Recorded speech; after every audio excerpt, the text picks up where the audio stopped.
ಮೇಲ್ವರ್ಗ ಕೊಟ್ಟಂತಹ ನಮ್ಮ ಅಂಬೇಡ್ಕರ್ ಅವರು ಶಿಕ್ಷಣಕ್ಕೆ ಎಲ್ಲರಿಗೂ ಅವಕಾಶ ನೀಡಿದ್ದು, ಜಾತಿ ನೆಲೆಗಟ್ಟಿನಲ್ಲಿ ನಿರಾಕರಣೆ ಮಾಡುವಂಥದ್ದನ್ನು ತಪ್ಪಿಸಿದ್ದು ಇತಿಹಾಸ ನಡೆದಂಥ ದೊಡ್ಡ ಘಟನೆ.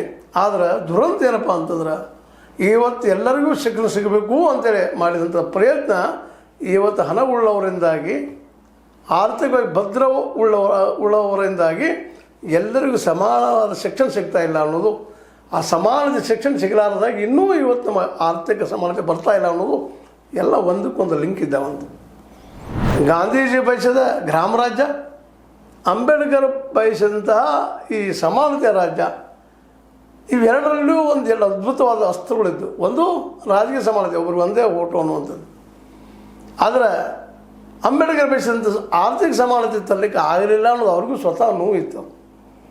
ಆರ್ಥಿಕ ಸಮಾನತೆ ತರಲಿಕ್ಕೆ ಆಗಲಿಲ್ಲ ಅನ್ನುವಂಥದ್ದು, ಎಲ್ಲರಿಗೂ ಸಮಾನವಾಗಿ ಭೂಮಿಯನ್ನು ಹಂಚಲಿಕ್ಕೆ ಆಗಲಿಲ್ಲ ಅನ್ನುವಂಥದ್ದನ್ನು ಅನೇಕ ಆವತ್ತು ಪಾಳೆಗಾರಿಕೆ ಇತ್ತು, ನಿಧಾನಕ್ಕೆ ಬಂಡವಾಳಶಾಹಿ ಬೆಳೀತಾ ಇತ್ತು, ಅಲ್ಲಲ್ಲ ಕಾರ್ಪೊರೇಟ್ಗಳು ಬೆಳೀತಾ ಇದ್ರು, ಇಲ್ಲಂತಲ್ಲ. ಆದರೆ ಹೆಚ್ಚೇ ಒಂದು ಪಾಳೆಗಾರದ ಬಾಳಿಕೆಯಿಂದಾಗಿ ಪ್ರತಿಯೊಂದು ಹಳ್ಳಿಗಳು ನಲಿಗೆ ಹೋಗಿಬಿಟ್ಟಿದ್ದು.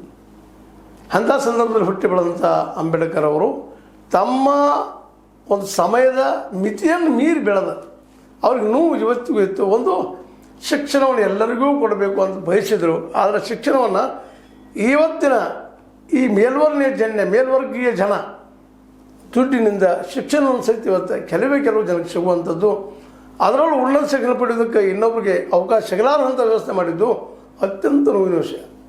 ಅತಿ ಪ್ರಿಯ ವಿಷಯಗಳು ಅಂಬೇಡ್ಕರ್ ಅವ್ರದ್ದು ಶಿಕ್ಷಣ. ಅದನ್ನು ಇವತ್ತು ಯಾವ ಸರ್ಕಾರನೂ, ಇವತ್ತು ನಮ್ಮ ಸಿದ್ದರಾಮಯ್ಯ ಸರ್ಕಾರ ಇರ್ಬೋದು, ಹಿಂದಿನ ಕಾಂಗ್ರೆಸ್ ಸರ್ಕಾರ ಇರ್ಬೋದು, ಕೇವಲ ಆಮ್ ಆದ್ಮಿ ಪಕ್ಷವನ್ನು